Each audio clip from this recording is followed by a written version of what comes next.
Olá! No programa de hoje, o estágio dos direitos da população LGBTI+, no Brasil. As propostas legislativas que beneficiam essa parcela da população e as que impedem avanços. O crescimento da participação política do grupo, as violências sofridas e as lutas na esfera judicial. Nossa entrevista é com o professor de Direito Constitucional da UFMG e presidente da Comissão de Diversidade Sexual e Gênero da OAB Minas Gerais, Alexandre Bahia. Bem-vindo mais uma vez ao Mundo Político, Alexandre. Prazer recebê-lo. Alexandre, um levantamento da Observatória, que é uma plataforma de jornalismo independente, de Adorim, afirma que no Brasil, desde 2019, foram propostos em assembleias estaduais e no Congresso Nacional 575 projetos de leis pró-população LGBTQIA+, por parlamentares. Na mesma época, outros 437 projetos de lei anti-LGBTQIA+, também foram apresentados. O que essa proporção indica sobre o estágio do tema no debate público e na sociedade brasileira? A gente já tem aí um histórico de mais de 20 anos de projetos de lei sendo apresentados a favor da população LGBT no Congresso Nacional e esses projetos nunca foram aprovados. Então, eu acho muito legal que haja um número bom de projetos sendo apresentados, mas infelizmente não existe uma vontade política de nenhum dos presidentes que passaram por esse país, de nenhum grande partido, de encampar isso e tomar isso como uma agenda para aprovação. Então, provavelmente vai acontecer com esses projetos no nível federal que eles vão ser arquivados, como foram 100% de todos os outros projetos que já foram apresentados nesses últimos 20 anos. O que me impressiona nesse sentido é o número de projetos contrários. E aí, esses projetos têm tido bastante sucesso, não só em nível federal e estadual, mas também em nível municipal. A gente tem dezenas de leis sendo aprovadas. Hoje, talvez o grande palanque sejam as pessoas trans, então a gente tem uma série de projetos de lei e de leis aprovadas contra pessoas transgênero, transexuais, e ao contrário dos que são a favor, esses têm conseguido apoio, têm sido aprovados em grande escala. Como uma estratégia de pânico moral alimenta esses embates?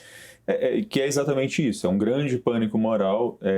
Antigamente se falavam com relação aos homossexuais, mas estes, me parece, já foram mais aceitos na sociedade, então já não é algo que tem um apelo tão grande do ponto de vista moral, mas as pessoas trans hoje são o grande alvo desses projetos. Por exemplo, vários projetos que vão proibir pessoas trans de usarem banheiros de acordo com a sua identidade de gênero, ao argumento de que isso poderia colocar crianças e mulheres em situação de perigo iminente, sem que haja qualquer pesquisa que mostre dados sobre isso. E quando a gente pensa, na verdade, em dados sobre violência contra mulheres e contra crianças no Brasil, a gente vai perceber que 99% deles não foram cometidos, essas violências não foram cometidas por pessoas trans. E nem por isso a gente está aprovando projetos de lei, por exemplo, para proibir homens de serem pais, por exemplo. Ainda sobre essa balança aí das propostas, a gente pode entender que, embora haja alguns retrocessos, também há um movimento crescente de proteção, pelo menos tentativa disso na esfera legislativa. No legislativo nacional, eu acho que a gente ainda está patinando nessa história, a gente não tem nenhuma lei, e isso com uma Constituição de quase 40 anos, uma Constituição que possibilitou uma série de avanços para as mulheres, negros, população indígena, enfim, mas com relação às LGBT continua sem nenhuma proteção. A gente tem algumas iniciativas interessantes nos estados e nos municípios, então existem algumas leis, como a própria lei de Minas, que fala sobre a punição de estabelecimentos comerciais que sejam homofóbicos ou transfóbicos, é uma lei que já vai aí para 20 anos de existência. Então, nos municípios e nos estados a gente ainda tem algum avanço. No nível federal a gente continua sem nenhuma legislação. Alexandre, o volume de denúncias de casos de LGBTQI+, fobia, saltaram nos últimos anos, segundo dados do Disque 100, que documenta violações de direitos humanos. Quais são as violências mais recorrentes enfrentadas por essa parcela da população? A gente vai ter, talvez que separar desses dados alguns subgrupos, né? Com relação a homens e mulheres gays e lésbicas e bissexuais, a gente tem um número muito grande de violência no sentido de violência verbal, a gente tem muitos casos de injúria, a gente tem alguns casos, é claro, de violência física também, mas os casos de violência mais grave, inclusive de lesões corporais graves e mortes, estão concentrados nas populações trans e travestis. E aí, nesse sentido, o Brasil figura como, pelo 17º ano seguido, como o país que mais mata pessoas trans e travestis do mundo. E esse é um dado, o aumento do Disque 100, eu não sei se ele é um aumento da violência ou um aumento da visibilidade da violência que sempre existiu. Talvez uma soma das duas coisas, mas o fato é que a gente tem uma situação que é absolutamente sem controle com relação à violência de pessoas, principalmente com relação a pessoas trans no Brasil. Há estudos, né, anteriores que apontavam subnotificação, não é isso? Sempre, sim. Muita subnotificação. A gente sabe que um homem homossexual de classe média, enfim, que sofre alguma forma de agressão, ele provavelmente vai procurar as autoridades, ele vai procurar um advogado, vai, de alguma forma, defender os seus direitos. Mas para a população de baixa renda e para a população trans, que normalmente é uma população também de vulnerabilidade social imensa, ela não tem essa confiança de que ela vai procurar uma polícia e que a polícia vai recebê-la e vai dar o devido tratamento. Então, a maior parte dos casos, apesar de a gente ter muitos casos documentados, mas certamente existem pesquisas que falam que pelo menos o dobro disso não é documentado. Como é que a OAB atua, né, em relação a essa conjuntura? A Comissão da Diversidade Sexual da OAB de Minas, ela acompanha esses casos. A gente tem algumas ações que advogados da comissão têm com seus clientes junto ao judiciário na defesa dos direitos das pessoas LGBT+, mas a comissão como um conjunto, ela vem monitorando projetos de lei que vêm sendo propostos ou até mesmo aprovados, seja no âmbito dos municípios do estado ou do estado de Minas, para tomar devidas providências caso esses projetos sejam aprovados. Então, já existem algumas ações junto com organizações não governamentais do estado para a propositura de ações para que o judiciário declare essas leis inconstitucionais que, infelizmente, vêm sendo aprovadas com bastante facilidade. Você mesmo está assinando, né, pelo Celos MG, uma ação direta de inconstitucionalidade no TJ contra uma lei de Belo Horizonte que permite que colégios religiosos proíbam pessoas trans de usarem banheiros de acordo com sua identidade de gênero. Quais os fundamentos do processo e as perspectivas de julgamento? A gente fundamenta em questões técnicas, dizendo que não é competência do município legislar sobre educação, e o STF tem várias decisões nesse sentido. Então, existe uma inconstitucionalidade formal, mas com relação ao mérito, a gente também argumenta que esse tipo de projeto ele é discriminatório, esse tipo de lei já é uma lei, né? Essa lei ela é discriminatória, essa lei viola a decisão do STF sobre a proibição de discriminação de pessoas LGBT, a decisão tomada pelo STF em 2019 na DO 26, chamada de criminalização da homotransfobia. O fato de ser colégios, né, pega ali crianças e adolescentes, não é isso? Exato. A lei também fala de igrejas, que as igrejas poderiam criar esse tipo de regra. E aí, no caso das igrejas, me parece que a discussão poderia ser um pouco mais... poderia estar dentro da autonomia da igreja, mas dentro de um colégio, ainda que seja um colégio religioso, eu tenho a prestação de um serviço público, ainda que seja por ente privado, que é a educação. E ela tem que seguir as normas do Estado Democrático de Direito. Existe um parecer favorável do Ministério Público do Estado e agora a gente está aguardando que o TJ decida. Diante, né, de um contexto geral que ainda é tão desafiador, muitos direitos dessa população ainda precisam ser buscados por decisões judiciais de fato. Isso se reflete em garantias mais frágeis? É tudo muito frágil no sentido de que quando você não tem uma lei, né, a qualquer momento você pode ter o próprio legislativo aprovando leis que revoguem decisões, na prática revoguem decisões do STF. Nós estamos aí com uma decisão do STF de 2011 sobre a união estável, uma decisão que, portanto, já tem aí 14 anos, e até hoje o Congresso Nacional não fez nenhuma legislação que acompanhasse esse entendimento do STF. Ao contrário, existem projetos para proibir uniões estáveis e casamentos entre pessoas do mesmo sexo. Essa situação de, a qualquer momento, o Legislativo poder aprovar uma lei derrubando decisões judiciais na prática é algo que certamente fragiliza muito a proteção.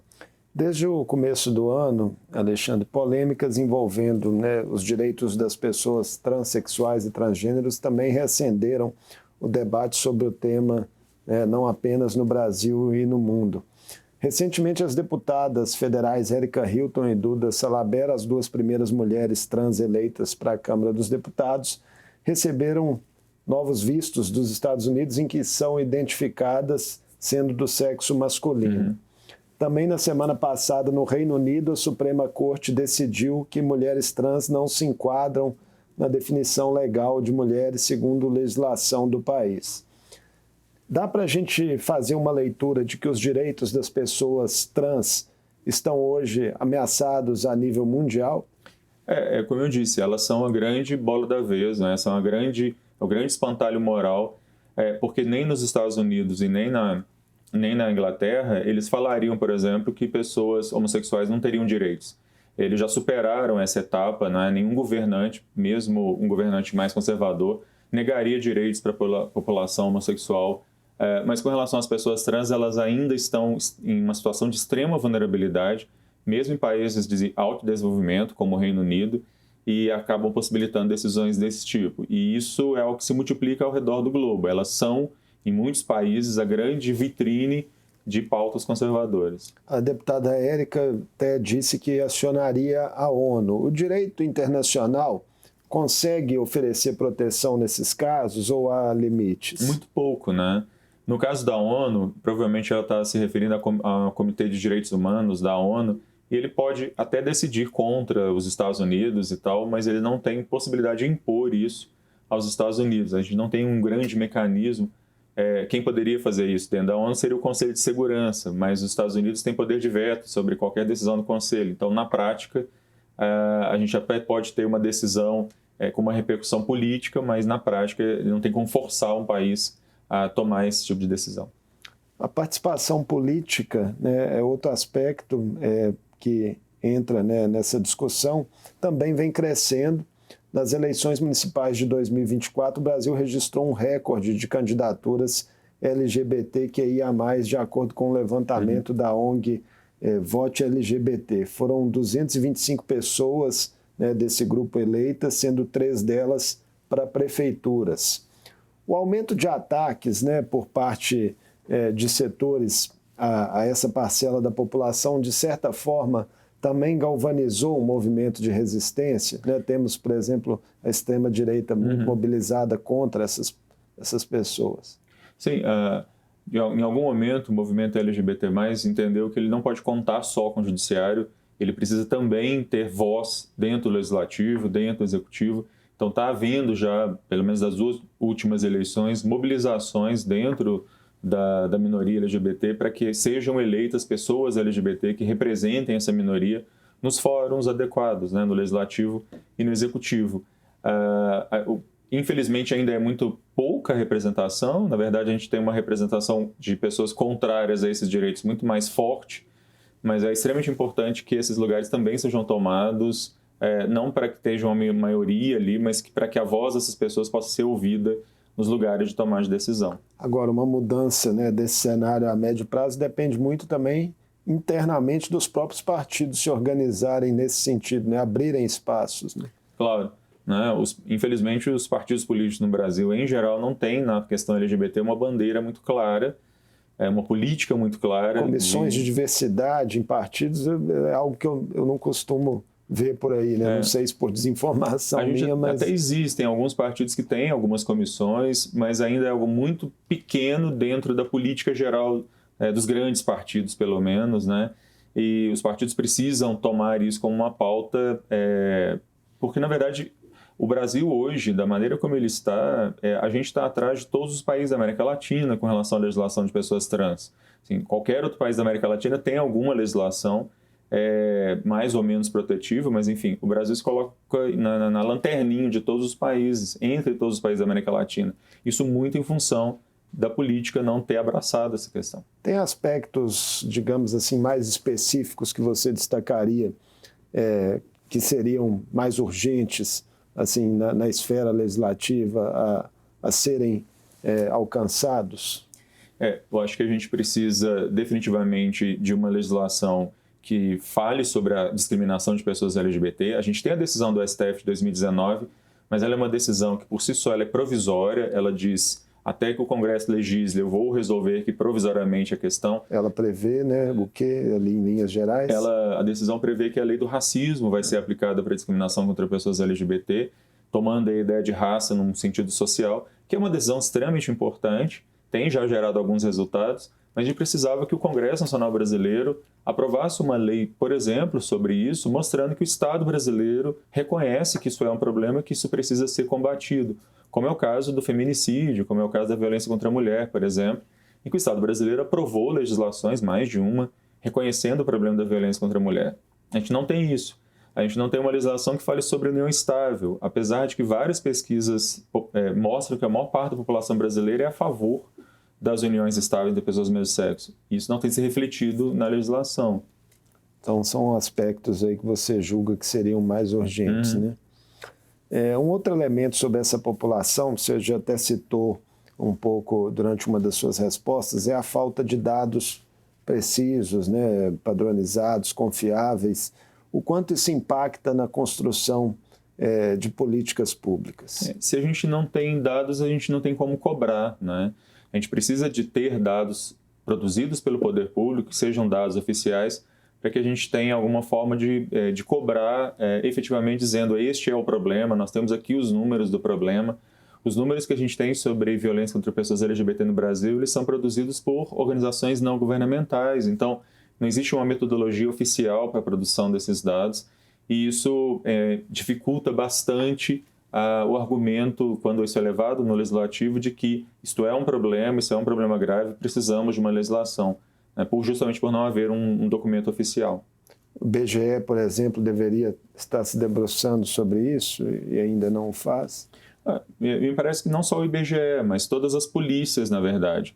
Né? Toda vez que uma pessoa LGBT sofre alguma forma de violência e ela denuncia isso na polícia, a motivação homofóbica ou transfóbica deveria constar nos boletins de ocorrência. E isso não é o que acontece. Mesmo estados como Minas Gerais, em que os REDs, né, eles possuem esse campo, inclusive para identificação da vítima como sendo uma pessoa LGBT, esse campo muitas vezes não é preenchido. A motivação não aparece ali. E quando não aparece, a cifra é invisibilizada. Seria o que, na sua visão, o motivo velado aí? Eu acho que, eu quero que no primeiro momento falta conhecimento das próprias autoridades, das polícias, sobre a importância disso. É claro que a gente não pode descartar também o fato que pode haver mesmo homofobia e transfobia institucionalizada, né, que acaba impedindo que esse tipo de dados venha à tona. Tem uma pesquisa da CEDESE, né, uma iniciativa que você comentava com a gente aqui fora do ar, né, que parece que merece destaque também, que é algo inovador no âmbito do Estado. Sim, é uma comissão formada por pessoas da CEDESE, da SEJUSP, que é a Secretaria de Justiça, com a Polícia Civil, Polícia Militar e Bombeiro Militar de Minas Gerais. Só para quem nos assiste, a Secretaria de Desenvolvimento Social de Minas Gerais. E que eles criaram essa comissão, e essa comissão tem um site, que é o Painel LGBT, Painel LGBT+, e que ele traz os dados sobre violência contra pessoas LGBT no estado de Minas, de 2008 até agora, até 2025, vai estar sendo atualizado constantemente. Em todos os boletins de ocorrência em que isso apareceu, ali estão os dados. Quando a gente olha os boletins, a gente percebe que há uma subnotificação, e mesmo os boletins, a gente percebe a deficiência no preenchimento das informações, mas já é uma iniciativa muito interessante, porque a gente pode dizer hoje que em Minas a gente tem dados oficiais sobre a LGBT mais fobia. Pelo menos dá uma transparência também, né, a questão. Né? E há um dado oficial. Em Minas a gente tem um dado oficial que a gente pode cobrar deputados estaduais, enfim. Ainda em relação a essa lacuna de dados, em janeiro, Alexandre, foi lançado em Brasília o Índice de Monitoramento dos Direitos LGBTQIA+, que seria uma pesquisa pioneira concebida aí para oferecer subsídios técnicos baseados em dados quantitativos e qualitativos, englobando contribuições do governo e da sociedade civil. É esse o caminho, assim, para uma qualificação de intervenções, de políticas? Sim, algo no nível nacional que possa reunir dados e possa também, a partir desses dados, criar políticas públicas que sejam pensadas em nível nacional e possam ser levadas para os estados e municípios. Com certeza é isso que a gente nunca teve aqui. Esse é um projeto que precisa ser realmente levado adiante para que a gente possa ter dados oficiais de estado sobre essa questão. Uma outra notícia que chamou atenção é que o Banco Mundial também deu início a um estudo no Brasil para avaliar o impacto econômico da homofobia, restrições que essas pessoas encontram no mercado de trabalho, né, e outros efeitos também. O que você percebe, né, no acompanhamento da questão aí de forma profissional há tantos anos? Pois é, a gente tem alguns dados bastante interessantes que o Banco Mundial deve corroborar aí sobre quanto que a homofobia, a transfobia de empregados, né, empregadas no setor privado façam que haja perda de produtividade, por exemplo. Né, que empresas em que há maior liberdade, maior aceitação, vamos dizer assim, de pessoas LGBT, os seus funcionários eles têm mais criatividade, eles produzem mais, eles rendem mais. Então, por outro lado, empresas em que esse tipo de coisa não acontece, elas estão perdendo dinheiro. Então, é uma questão até que do ponto de vista econômico acaba se refletindo em perdas para empresas de talentos, de ideias que poderiam ajudar essas empresas que estão sendo perdidas porque essa pessoa está tão preocupada dentro do trabalho dela de não ser demitida se alguém descobrir que ela é LGBT, que isso acaba, a energia que ela gasta com isso, ela poderia estar gastando produzindo coisas novas, produzindo mais, inclusive. A chancela de uma instituição desse porte, né, a uma leitura mais crítica dessa situação é importante, assim, para quebrar paradigmas? Sim, e principalmente porque a leitura que o Banco Mundial vai ter é uma leitura econômica, né? E a gente sabe que a questão pode não ser tão incisiva do ponto de vista moral, mas do ponto de vista econômico costuma funcionar bem. Né? Quando as empresas tiverem a noção de que elas estão perdendo dinheiro com isso, talvez elas mudem a perspectiva e não simplesmente coloquem uma bandeirinha do arco-íris no mês de junho. Em outubro, Alexandre, acontecerá em Brasília a 4ª Conferência Nacional dos Direitos das Pessoas LGBTQIA+. E até lá, estados e municípios, né, realizam etapas preparatórias. Ao todo, tem 17 conferências estaduais previstas para ocorrer entre maio e agosto deste ano. Participação popular ser intensificada, né, nesses eventos é algo imprescindível também para essa parcela da população? Sim, é fundamental que todas as pessoas, mesmo que não sejam vinculadas diretamente a ONGs, elas participem das conferências municipais, participem das estaduais e, de alguma forma, acompanhem a Conferência Nacional para garantir que questões específicas que variam muito, o Brasil é um país muito grande, tem questões que são muito regionais, elas estejam refletidas nessas conferências. Isso é fundamental. É claro que um segundo momento é fundamental também que o que for decidido nessas conferências se transforme em políticas públicas, que infelizmente não tem acontecido, não aconteceu com as 3 conferências que já aconteceram anteriormente, mas a nossa esperança é de que dessa vez isso possa transformar em alguma política. Tiveram mais valor simbólico, digamos assim, as anteriores, e aí esbarra em quê?